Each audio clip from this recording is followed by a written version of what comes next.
Iban Camila y Jennifer en el bus de la empresa, la cual las transportaba hacia la empresa.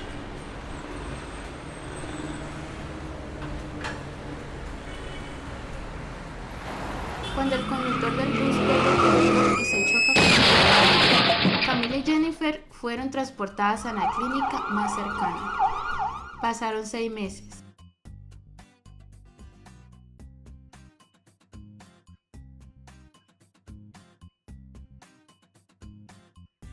Buenas tardes, señora Camila.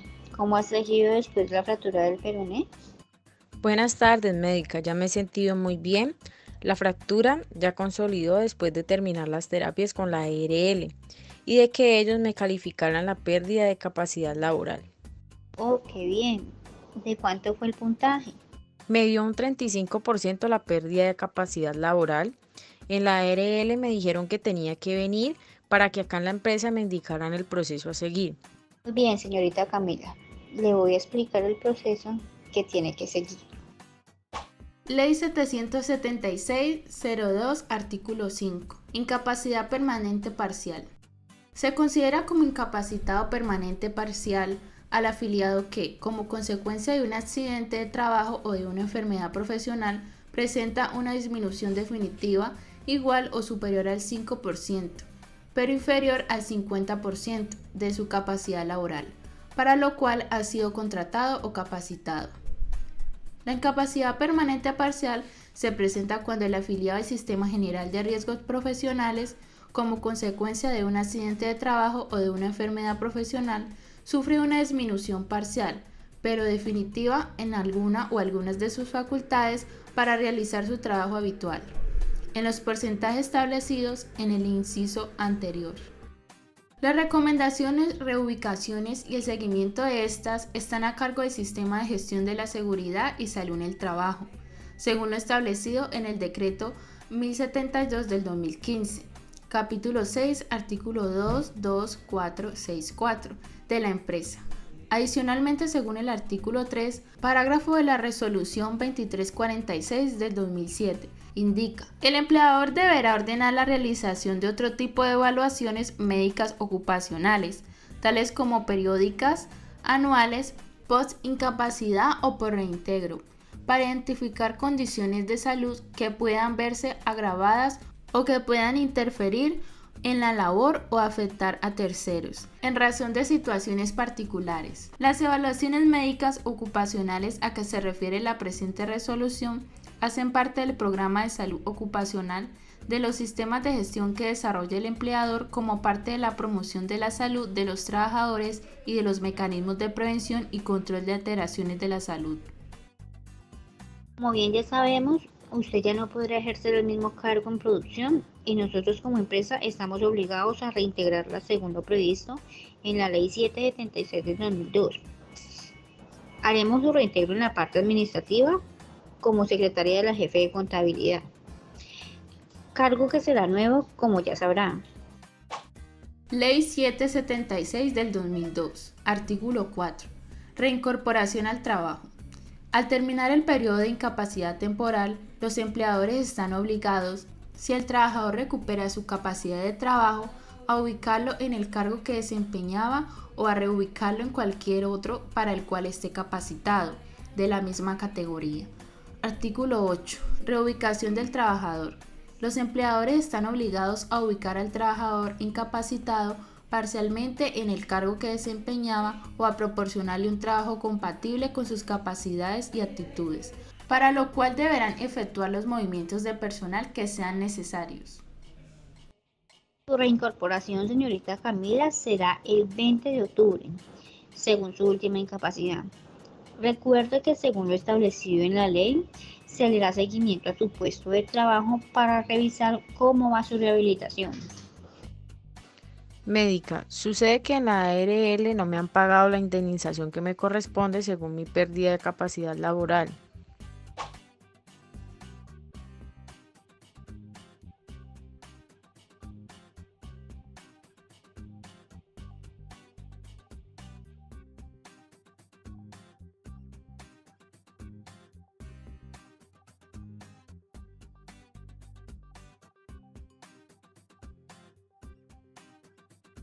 Lo que puede hacer es poner un derecho de petición o en su caso una tutela si este pago no se ha efectuado de la manera correcta. Sentencia T-14913, Ley 1755-15. Toda actuación que inicie cualquier persona ante las autoridades implica el ejercicio del derecho de petición consagrado en el artículo 23 de la Constitución Política, sin que sea necesario invocarlo. Mediante él, entre otras actuaciones, se podrá solicitar el reconocimiento de un derecho, la intervención de una entidad o funcionario, la resolución de una situación jurídica, la prestación de un servicio, requerir información, consultar, examinar y requerir copias de documentos, formular consultas, quejas, denuncias y reclamos e interponer recursos. Decreto 2591-91. Toda persona tendrá acción de tutela para reclamar ante los jueces, en todo momento y lugar, mediante un procedimiento preferente y sumario, por sí misma o por quien actúe a su nombre, la protección inmediata de sus derechos constitucionales fundamentales, cuando quiera que estos resulten vulnerados por la acción o la omisión de cualquier autoridad pública o de los particulares en los casos que señale este decreto. Todos los días y horas son hábiles para interponer la acción de tutela. Pasado un año después.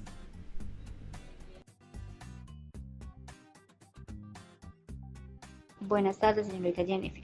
¿Cómo ha seguido después de las múltiples fracturas de brazos, cadera y pierna? Médica, después del accidente de trabajo y que se consolidaran todas las fracturas y de todo este año que estuve incapacitada, me quedaron secuelas muy graves.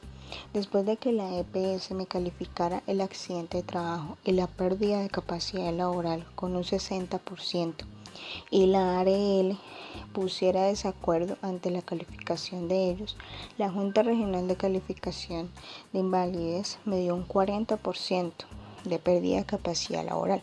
Por lo tanto, yo apelé porque es una calificación que no tuvo en cuenta todas mis patologías a raíz del accidente de trabajo y la hipertensión y demás enfermedades que tengo. La ARL tuvo que pagar los honorarios para que la Junta Nacional de Calificación de Invalidez me volviera a calificar. Estos me calificaron con un 65% de pérdida de capacidad laboral, siendo el origen accidente de trabajo. Decreto 0019 del 2012. Artículo 142. Calificación del estado de invalidez. El artículo 41 de la Ley 100 de 1993, modificado por el artículo 52 de la Ley 962 del 2005, quedará así. Artículo 41. Calificación del estado de invalidez. Corresponde al Instituto de Seguros Sociales, Administradora Colombiana de Pensiones, Colpensiones, a las administradoras de riesgos profesionales ARP, a las compañías de seguros que asumen el riesgo de invalidez y muerte y a las entidades promotoras de salud EPS. Determinar en una primera oportunidad la pérdida de capacidad laboral y calificar el grado de invalidez y el origen de estas contingencias. En caso de que el interesado no esté de acuerdo con la calificación, deberá manifestar su inconformidad dentro de los 10 días siguientes y la entidad deberá remitirlo a las juntas regionales de calificación de invalidez del orden regional dentro de los 5 días siguientes, cuya decisión será apelable ante la Junta Nacional de Calificación de Invalidez, la cual decidirá en un término de 5 días. Contra dichas decisiones proceden las acciones legales. Decreto 2463 del 2001. Artículo 6. Parágrafo 2. El costo de los honorarios que se debe sufragar a las juntas de calificación de invalidez será asumido por la última entidad administradora de riesgos profesionales o fondo de pensiones al cual se encuentre o se encontraba afiliado el trabajador y podrá repetir el costo de los mismos contra la persona o entidad que resulte responsable del pago de la prestación correspondiente, de conformidad con el concepto emitido por las juntas de calificación de invalidez. Qué bueno que se logró una calificación integral de sus patologías para la calificación de la pérdida de capacidad laboral. ¿Y cómo va el trámite para la pensión? En la ARL me pidieron unos documentos para poder pensionarme, el dictamen de la calificación que ya está en firme, además de pagarme el retroactivo según la fecha de estructuración. Fecha de estructuración. Como ya se encuentra estructurada la invalidez, según el artículo 38 de la Ley 100 de 1993 y el artículo 9 de la Ley 766 del 2002, y con base en ello, la AFP, una vez confirmado el cumplimiento de los criterios de aseguramiento, deberá reconocer mesada pensional desde esa fecha. Además, con el dictamen de pérdida de capacidad laboral, se justifica el ausentismo del paciente en los términos del artículo 121 del Decreto Ley 019-12. Ya tiene incapacidad permanente total. No existe justificación alguna para que la EPS continúe prorrogando la incapacidad temporal mes a mes en este caso, por lo cual se suspende dicha gestión, debiendo la empresa mantenerlo en la nómina con aportes hasta el cambio de afiliación de dependiente a pensionado o según se convenga entre las partes. Ley 776-012. El monto de la pensión por invalidez. 50 al 66% de pérdida de incapacidad laboral, la pensión será del 60%. 66% de la pérdida de capacidad laboral, la pensión será del 75%. Señorita Jennifer, para nuestra empresa es lamentable lo que le pasó, pero nos alegra que ya esté en trámites para su pensión, así que según la ley no será sacada de la nómina hasta que la pensión sea veraz.